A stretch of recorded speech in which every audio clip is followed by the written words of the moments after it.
The Life and Lies of Boris Johnson, from the day he was born to the day he became Prime Minister. June 1964. Alexander Boris de Pfeffel Johnson is born in New York.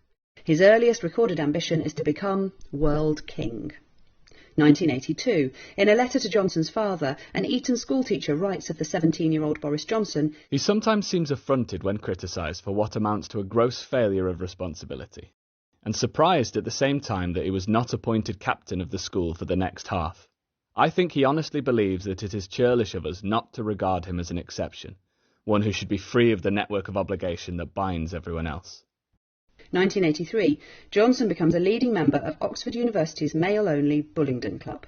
During his tenure, the club's members indulge in sexist taunting, vandalism, restaurant trashing, bullying and ritual humiliation of the poor. One recruiter for the club will later describe it during Johnson's time, saying Bullingdon members found it amusing if people were intimidated or frightened by their behaviour. I remember them walking down a street in Oxford in their tails, chanting "Buller, Buller," and smashing bottles along the way just to cow people. Boris was one of the big beasts of the club. He was up for anything. They treated certain types of people with absolute disdain and referred to them as plebs. 1984. Sixth former Damien Furness visits Johnson's Oxford College for his entrance interview. Many years later he will relate what happened. "I was staying the night and had an evening to kill in the college bar. Johnson was propping it up with his coterie of acolytes, whose only apparent role in life was to laugh at his jokes. In the course of my pint, I felt obliged to finish. He mocked my speech impediment, my accent, my school, my dress sense, my haircut, my background, my father's work as a farm worker and garage proprietor, and my prospects in the scholarship interview I was there for.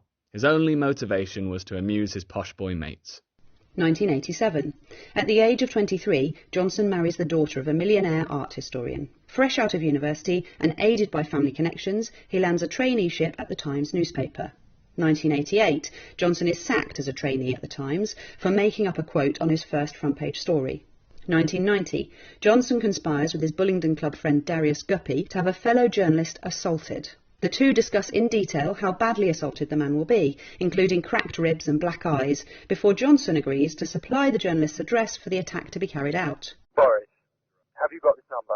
How badly are you going to hurt this guy?" "Okay, let me explain this. You will not be put into intensive care or anything like that." "Okay, Derry, I said I'll do it. Don't worry." The conspiracy goes nowhere, and no attack happens.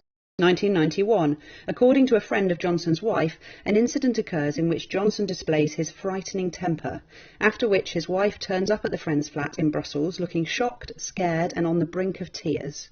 The marriage soon deteriorates as Johnson begins an affair with a barrister. 1993. Johnson gets his barrister girlfriend pregnant and is soon divorced for the first time. 1994. He is now a columnist for The Telegraph and The Spectator magazine. His columns include racially charged invectives such as slamming Nelson Mandela for the, quote, tyranny of black majority rule in post-apartheid South Africa, and describing Chinese workers as, quote, puffing coolies. 1995. He describes the children of single mothers as, quote, ill-raised, ignorant, aggressive and illegitimate, saying it is, quote, outrageous that married couples should pay for the single mother's desire to procreate independently of men. In the same piece, he dismisses working-class men as, quote, likely to be drunk, criminal, aimless, feckless and hopeless. 1998. Delighting in the resignation of gay Cabinet Minister Peter Mandelson for accepting an undisclosed loan from a friend, Johnson describes the gay community as, quote, tank-topped bumboys. 1999. Johnson is made editor of The Spectator magazine, promising owner Conrad Black he will not stand to be an MP. 2000. Johnson begins a relationship with one of his employees. He promises her that he will leave his wife to marry her. He does not leave his wife. 2001. Breaking his promise to the owner of The Spectator, Johnson stands to be an MP. He now promises voters in Henley that if they vote for him, he will step down as editor of The Spectator.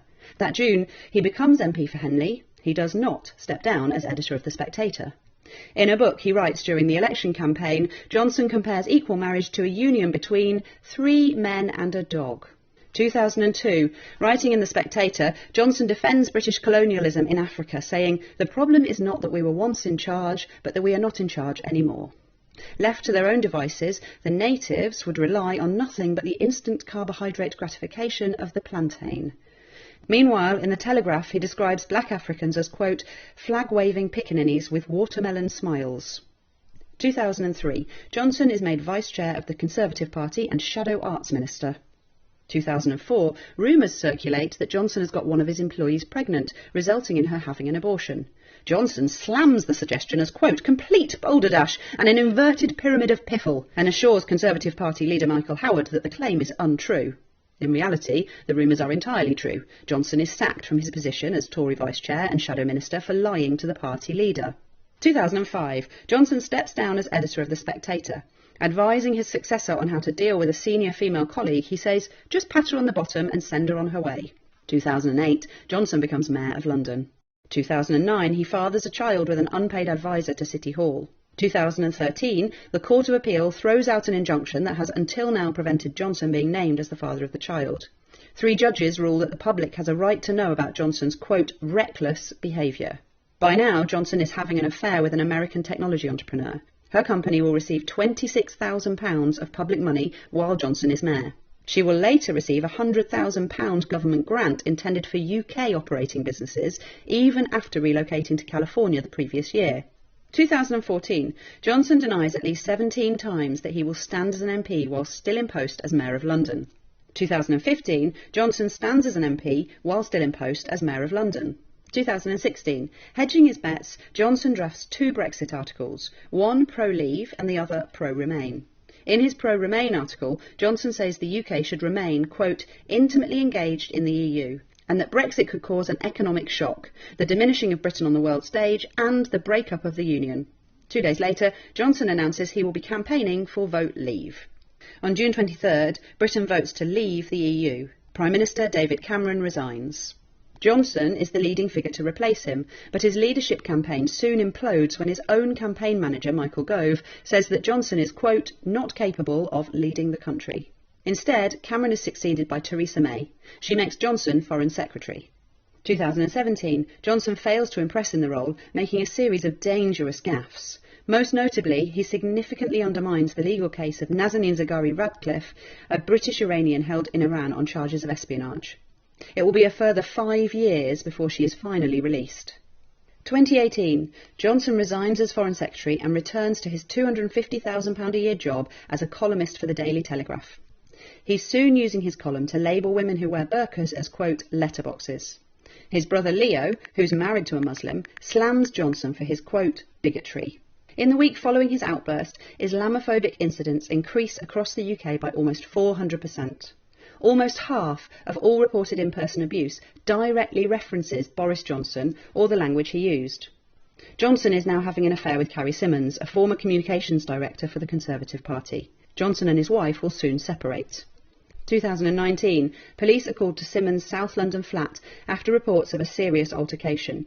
Neighbours report hearing a woman screaming, followed by slamming and banging. Symonds is reportedly heard screaming at Johnson to, quote, get off me and get out of my flat.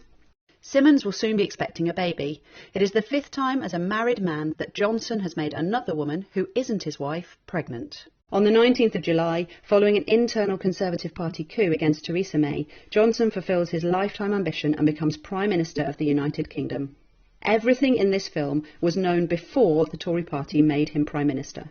His tenure has been an administrative and a moral failure. The question now is, what will Conservative MPs do about it?